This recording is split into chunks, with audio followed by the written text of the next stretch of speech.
Dampak dapat intensitas dari puing-puing hangus itu benar-benar berbeda dari apapun yang pernah saya lihat sebelumnya dan tentu saja tidak pernah ingin saya lihat lagi. Kami memiliki detail mengejutkan tentang sebuah pesawat kargo United Parcel Service besar yang jatuh saat lepas landas dari bandara di Louisville, Kentucky. Kami mulai mendapat petunjuk awal investigasi tentang penyebab jatuh dan meledaknya jet tersebut, yang menewaskan setidaknya 12 orang, termasuk seorang anak. Kita akan melihat lebih dekat informasi terbaru dan apa yang akan terjadi selanjutnya bersama mantan agen CIA dan FBI, Tracy Walder, yang berada di Bandara Muhammad Ali di Louisville pada hari itu. Selamat datang di Sidebar, dipersembahkan oleh Law and Crime. Saya Jesse Weber. Oke, kita akan melakukan sesuatu yang sedikit berbeda dari biasanya di Sidebar. Ini bukan cerita biasa yang biasanya kami bahas, tapi sekali lagi, ini juga bukan cerita yang biasa. Ini benar-benar sebuah tragedi.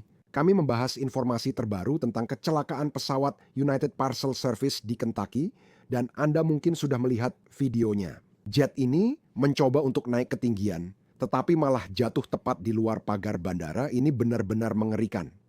Pesawat yang penuh bahan bakar untuk perjalanan yang direncanakan ke Honolulu, Hawaii itu meledak. Pesawat meledak, terbakar, dan butuh berjam-jam untuk dipadamkan. Ada awan asap besar yang bisa terlihat dari jarak bermil-mil. Bahkan, pejabat pemadam kebakaran mengatakan kepada media lokal WLKI bahwa bisa butuh waktu seminggu atau lebih untuk memadamkan titik-titik api yang masih tersisa. Dan sekarang kita tahu bahwa setidaknya 12 orang telah meninggal dan petugas tanggap darurat telah mengubah misi ini dari penyelamatan menjadi pemulihan. Jadi pertanyaannya sekarang adalah apa yang sebenarnya terjadi? Apa yang bisa mengubah penerbangan transportasi sehari-hari menjadi pemandangan mengerikan seperti ini yang membentang lebih dari setengah mil? Apakah itu kegagalan mekanis, kesalahan pilot, atau sabotase? Kita akan membahasnya. Pertama, Anda perlu tahu tentang perusahaan pengiriman global, United Parcel Service. Mereka tidak hanya punya, Anda tahu, truk coklat ikonik yang tersebar di seluruh Amerika Serikat. Mereka memiliki armada pesawat kargo yang mengangkut ratusan ribu paket setiap hari. Pusat Aviasi United Parcel Service Worldport. Tempat ini berada di Bandara Internasional Muhammad Ali, Louisville, Kentucky. Dan disitulah kejadian ini terjadi, disitulah tragedi ini menimpa pada hari Selasa.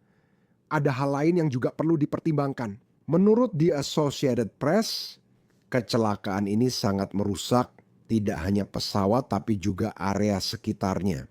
Kecelakaan ini memicu efek domino di area industri di seberang pagar landasan udara.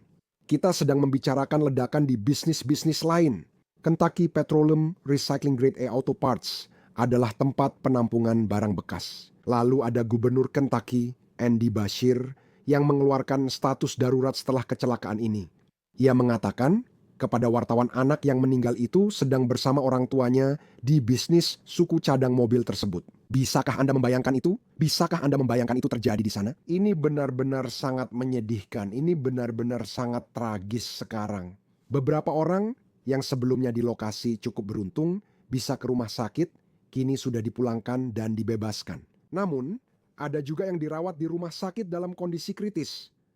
Lebih dari belasan orang masih hilang, itu menurut gubernur. Sekarang, 3 orang sebenarnya berada di dalam pesawat ketika mencoba lepas landas pada hari Selasa, sekali lagi menuju Hawaii. Menurut penyelidik National Transportation Safety Board, salah satu dari 3 mesin sebenarnya terlepas dari sayap, yang menyebabkan reaksi berantai yang sangat fatal. Ya, setelah diizinkan untuk lepas landas, muncul gumpalan api besar di area sayap kiri selama proses lepas landas. Pesawat lepai landas dan mencapai ketinggian yang cukup untuk melewati pagar di ujung landasan pacu 17R. Tak lama setelah penyelesaian pagar itu, pesawat menabrak bangunan dan medan di luar area bandara. Kebakaran pasca benturan pun terjadi yang meluas hampir setengah mil. Dan kami telah melihat serial closed circuit television keamanan bandara yang menunjukkan mesin kiri terlepas dari sayap saat pesawat mulai lepas landas.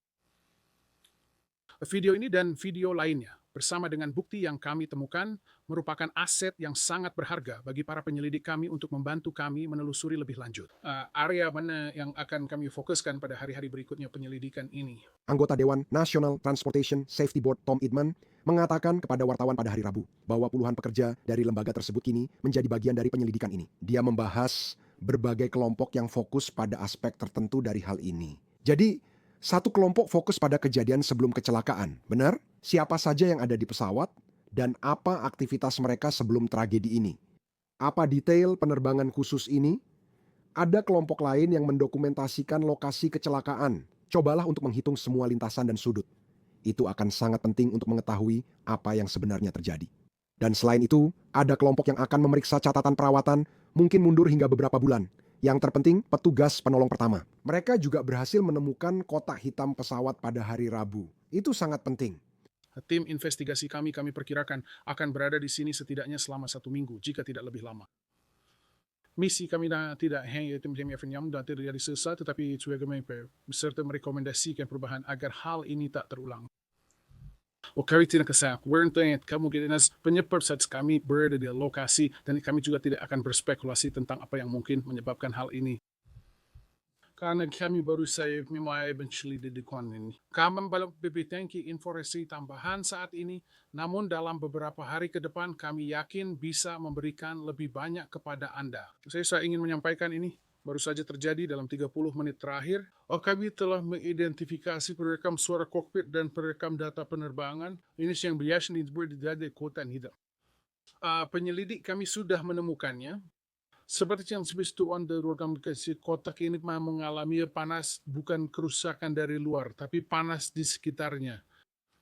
Perekam ini memang dirancang untuk itu, dan sebelum ada yang bertanya, perekam ini sudah diperbarui. Dari pabrikan aslinya, L3 Harris dipasang pada 2 tanggal berbeda. Kami akan disebut treatment verification, tapi kami setiakan peksi kami membawa ke laboratorium kami di District of Columbia, kami akan bisa mendapatkan hasil pembacaan data yang relevan. Dan itu akan menjadi satu lagi titik informasi yang benar-benar akan membantu kami memahami apa yang terjadi selama tahap penerbangan ini. Gubernur Bashir bersama dengan wali kota-kota, mereka berkesempatan mengunjungi lokasi kecelakaan ini. Mereka mengatakan bahwa kehancuran ini sungguh tak bisa dipercaya. Sebagai gubernur saya sudah melihat banyak hal. Isa naroon ng mesa truck na saat pandemi. Ikaw pernah menelusuri jalur tornado F4 di kampung halaman ayah saya dan melihat kota-kota yang dilanda banjir besar. Dan apa yang terjadi di sini adalah kekerasan. Di lokasi tabrakan pesawat, paling tidak hancur. Yang Anda lihat adalah sisa-sisa yang hancur dari apapun yang ada di jalurnya. Benar-benar terbakar dan menghitam. Jadi untuk membicarakan penyelidikan ini, apa yang mungkin kita lihat? Jalur penyelidikan yang sedang dilakukan oleh para pejabat saat ini. Saya ingin menghadirkan mantan petugas operasi khusus Central Intelligence Agency, agen khusus FBI, penulis The Unexpected Spy, kontributor keamanan National News Nation, dan kontributor Sidebar di sini. Tracy Walder yang omong-omong kebetulan sedang berada di Bandara Internasional Muhammad Ali pada hari itu. Benar begitu, Tracy? Tapi itu sebelum semua ini terjadi, kan? Besarnya tepat nih sebelum itu. Ya, sejujurnya aku rasa aku sudah pergi sekitar 45 menit sebelumnya. Mobilnya, sudah menjemputku sekitar 45 menit sebelum semua ini terjadi. Jadi aku rasa aku tak banyak melewatkan. Itu luar biasa, tahu? Dengar, aku ingin mendengar sudut pandangmu karena beberapa alasan. Salah satu alasannya karena pejabat dalam konferensi pers Rabu membahas FBI yang mengirim agen membantu di lokasi kecelakaan. Pernahkah Anda terlibat dalam penyelidikan seperti ini? Apa yang dapat diberikan FBI? Sumber daya apa yang dapat FBI berikan di sini? Secara pribadi, saya belum pernah terlibat dalam hal itu. Biasanya ketika FBI datang ke penyelidikan seperti itu, banyak hal yang konsumer mereka bawa adalah anggota tim respons bukti mereka. Mereka ingin memastikan apakah ini tindakan kriminal atau bukan. Secara teknis, ini tidak hanya terjadi di negara bagian Kentucky, ini adalah sesuatu yang terjadi di sebuah bandara. Karena itu FBI dan semua sumber dayanya biasanya digunakan dalam kasus seperti ini, dan ini bukan hal yang luar biasa. Namun mereka ingin memastikan bahwa tidak ada tindakan sabotase jika boleh dikatakan, atau jenis peristiwa kriminal apapun yang terjadi akibat hal ini. Apa yang akan mereka cari? Apa tanda jelas sabotase? Apakah ada sesuatu? Saya sudah bilang sebelumnya, ada kelompok yang akan menyelidiki semua yang terjadi sebelum kecelakaan. Siapa saja di dalam pesawat? Catatan perawatan. Menurut pengalaman Anda, bagaimana Anda melihat bukti-bukti kemungkinan sabotase? Oh, jadi ini sebenarnya akan sangat mirip dengan apa yang kita lihat pada kecelakaan Air India beberapa bulan yang lalu. Saya yakin hanya satu orang yang selamat hingga mereka menduga itu sabotase. Salah satu hal yang akan mereka lakukan, yang menurut saya sering dilupakan orang, adalah mereka akan memeriksa komunikasi para pilot dan kru sebelum mereka benar-benar naik ke pesawat itu dan menyiapkan pesawatnya. Optimistis mereka malah ingin tahu kondisi mental mereka. Apakah ini hanya hari biasa dengan kejadian buruk atau ada hal lain di baliknya? Desak very berkomunikasi. Jadi itu salah satu hal yang sebenarnya akan mereka selidiki, bukan hanya pesawatnya saja kalau boleh dibilang. Selain itu saya yakin FBI benar-benar akan memeriksa catatan perawatan penerbangan ini. Dari isi yang saya pahami bintu hari kanis kami apa yang kami katakan, tidak ada perawatan yang dilakukan. Pesawat ini memang tidak butuh perawatan sebelum lepas landas, jadi tidak ada perawatan dilakukan. Mereka akan bersyarikat dan memeriksa komunikasi dengan air traffic control atau pengatur lalu lintas udara. Seperti apa komunikasi itu, banyak hal yang akan menjadi fokus FBI adalah semacam, saya rasa, forensik digital tersebut, kalau boleh dibilang, karena akan memakan waktu cukup lama untuk merekonstruksi kecelakaannya sendiri. Jadi, siapa yang punya akses ke pesawat itu seperti yang kamu katakan? Karena mesin yang jatuh dari sayap adalah hal luar biasa untuk dipikirkan. Bagaimana itu bisa terjadi? Siapapun yang mengakses pesawat itu, baik National Transportation Safety Board maupun FAA, bertanggung jawab atas investigasi ini. Ini adalah tugas yang sangat besar. Ini adalah lokasi yang sangat besar. Saya sudah membicarakan tentang efek berantainya, bagaimana hal ini memengaruhi dua bisnis lainnya. Umumnya, saat ada berbagai lembaga dan pejabat berbeda, semuanya merupakan bagian dari hal ini. Bagaimana mereka memastikan ada jalur komunikasi yang tepat, semuanya tetap terorganisir dan tidak ada yang terlewatkan. Apakah memiliki begitu banyak pihak yang mengawasi ini adalah hal yang baik? Atau justru bisa menjadi tantangan? Cari ya dan tidak, benar sih, dan menurutku itulah masalahnya. Mereka akan membuat pengaturan dalam situasi seperti ini. Seperti kantor sementara mungkin di bandara tempat mereka semua bekerja bersama secara fisik. Sebenarnya itu hal yang baik, karena kamu ingin menjaga jalur komunikasi ini tetap terbuka, seperti yang kamu katakan, supaya orang-orang tidak, kamu tahu, menggandakan upaya yang tak perlu sangat tidak efisien, atau menyelidiki kesalahan, atau tidak berkomunikasi saat menemukan intelijen yang dibutuhkan. Seringkali mereka membentuk pusat satuan tugas sementara, bisa dibilang begitu. Mereka bersifat mobile, dan mungkin itulah yang sedang mereka lakukan, meskipun jelas aku tidak tahu pasti. Kemungkinan besar mereka beroperasi langsung dari bandara itu sendiri. Dan saat mereka mengumpulkan semua bukti potensial ini, puing-puing dan material, dan sekali lagi, itu adalah pekerjaan besar di sana, secara umum, apakah kamu pernah? Apakah menurutmu aneh jika ini adalah tindakan atau perbuatan yang disengaja, kejahatan, atau sabotage? Apakah kamu pernah melihat sesuatu seperti ini sebelumnya? Kamu tahu, diduga menargetkan pesawat angkut seperti ini. Maksud saya, apakah masuk akal jika ini berpotensi menjadi tindakan kriminal? Apakah kamu pernah melihat sesuatu seperti itu sebelumnya? Dengar, Jesse, apapun bisa terjadi. Aku bahkan lupa sudah berapa tahun lalu itu. Iya, tapi memang pernah ada penerbangan di Eropa, ya, di mana pilotnya dengan sengaja menabrakkan pesawat ke gunung dan membunuh semua orang di dalamnya. Ada juga penerbangan Air India, jadi aku nggak bilang ini belum pernah terjadi. Jelas ini memang jarang. Dan seperti yang kamu sebutkan, pesawat ini sejauh yang aku tahu tidak membutuhkan perawatan sebelum lepas landas. Itu yang dikatakan National Transportation Safety Board. Jadi ya mesinnya yang tampaknya tiba-tiba terlepas serta kerusakan pada sayap, menurutku itu memang bersifat sangat fatal. Selain itu, kita juga harus melihat, menurut pendapatku, bahan bakar memainkan peran besar dalam kurasa jejak api yang terlihat itu. Pesawat ini benar-benar penuh dengan bahan bakar, karena ini adalah penerbangan jarak jauh, kan? Ini santong ketika mirip. Para pembajak 911 memilih penerbangan lintas negara karena lebih banyak bahan bakar menghasilkan ledakan lebih besar. Namun itu semua tetap hanya dugaan, kan? Nah, ini sebenarnya bisa saja hanya rangkaian peristiwa yang tidak beruntung. Aku tidak mau bilang belum pernah melihat ini, tapi memang sangat jarang terjadi. Dan izinkan aku memberikan sedikit lagi konteks di sini. Jadi, menurut National Transportation Safety Board pada saat ini, mereka mengatakan penutupan pemerintah tidak memengaruhi jumlah orang di menara pengawas lalu lintas udara. Kamu tahu, jelas itu adalah pertanyaan yang muncul. Norman C. Wright Jr., mantan Kapten United Parcel Service, mengatakan kepada WLKY bahwa pesawat kargo itu adalah terbesar ketiga di armada perusahaan. Itu adalah salah satu yang tertua. Dibangun pada tahun 1991. Kamu juga mengatakan kepada media itu bahwa pesawat tersebut adalah salah satu pesawat yang paling andal. Mereka punya, kamu tahu, Tracy, menarik kan? Ketika kamu memikirkan usia pesawat itu, hal ini menarik perhatian banyak orang. Sejauh apa para penyelidik akan menelusuri catatan terkait perawatan, log, dan masalah yang pernah didokumentasikan sebelumnya? Kita membahas berapa lama penyelidikan ini bisa berlangsung. Apakah FBI memeriksa hal itu? Apa yang bisa diharapkan mengingat usia pesawatnya? Jadi itu kemungkinan besar akan dilakukan oleh National Transportation Safety Board, tapi saya rasa mereka akan menelusuri sampai ke jalur perakitan pesawat itu. Ya, jadi mungkin bahkan sebelum tahun 1991, saya percaya tahun 1991 adalah tahun pesawat itu benar-benar mulai beroperasi. Jadi itulah tahun pesawat itu mulai terbang.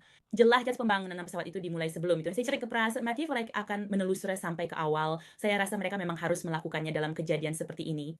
Dan ya, itu memang pesawat yang sangat besar lagi. Pesawat itu akan pergi ke Hawaii, kan? Dengan kemungkinan muatan maksimum di dalam pesawat.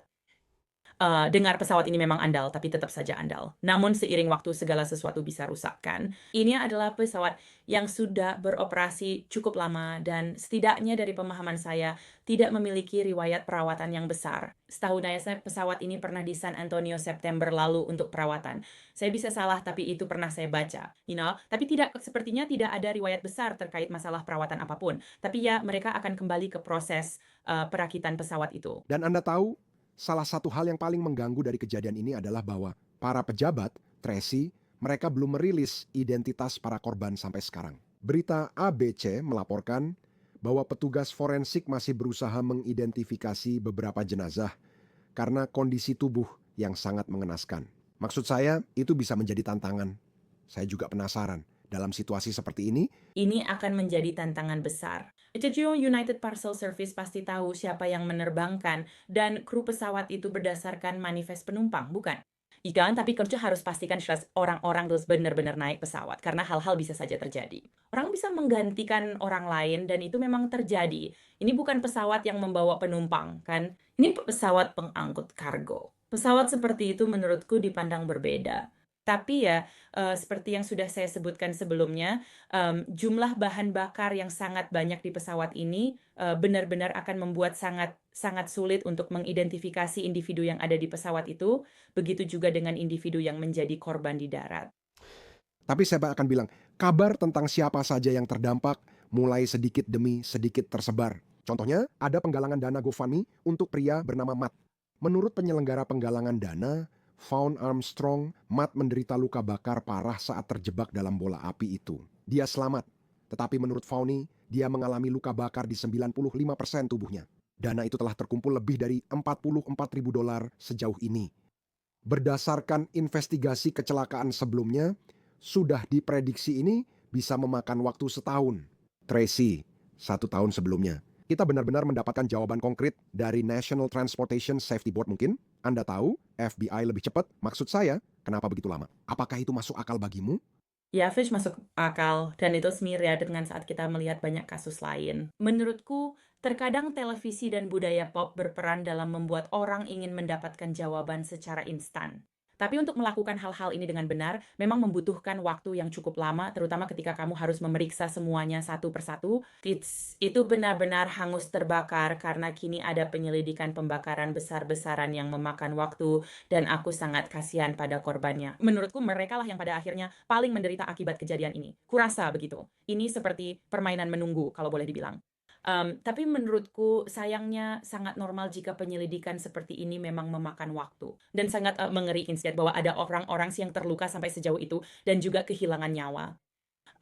Menurutku penting diketahui ada banyak gudang di sekitar bandara ini. Aku melihatnya kemarin. Bandara ini sebenarnya tidak berada di tengah ladang saja. Jadi memang sangat mengerikan. Jejak kehancuran yang ditinggalkan. Apakah FBI akan segera memberi kabar dan menyimpulkan tak ada tindakan kriminal?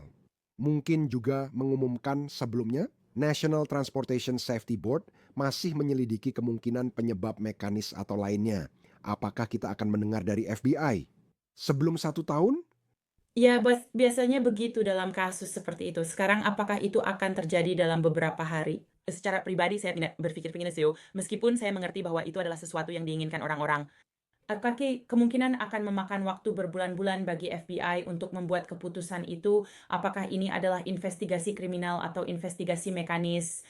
Sekarang kami juga menampilkan GoFundMe di sana, dan satu lagi, beberapa tautan lainnya. Saya ingin menyebutkan jika Anda tertarik berkontribusi dan membantu. Jadi, Gubernur Bashir sebelumnya membentuk dana bantuan darurat tim Kentucky untuk membantu masyarakat selama tragedi, katanya pada hari Rabu. Uang yang disumbangkan ke dana tersebut saat ini akan digunakan untuk membantu masyarakat dan bisnis yang terdampak oleh kecelakaan ini. GoFundMe juga membuat pusat terpusat untuk penggalangan dana terverifikasi terkait kecelakaan pesawat itu. Jika Anda ingin berkontribusi di sana, saya akan menaruh semua tautannya di sana. Saya tahu banyak keluarga, bisnis, dan orang terdampak dan membutuhkan saat ini. Situasinya mengerikan. Tracy, saya benar-benar menghargai Anda telah meluangkan waktu dan menjelaskan apa yang mungkin kita hadapi di bulan-bulan mendatang. Situasinya benar-benar mengerikan. Terima kasih banyak. Terima kasih, Jesse. Dan itu saja yang bisa kami sampaikan untuk Anda saat ini di sini di Sidebar. Semua orang, terima kasih banyak sudah bergabung bersama kami. Seperti biasa, jangan lupa berlangganan di YouTube, Apple Podcast, Spotify, atau platform podcast favorit Anda. Ikuti saya di X atau Instagram, saya Jesse Weber. Sampai jumpa lagi.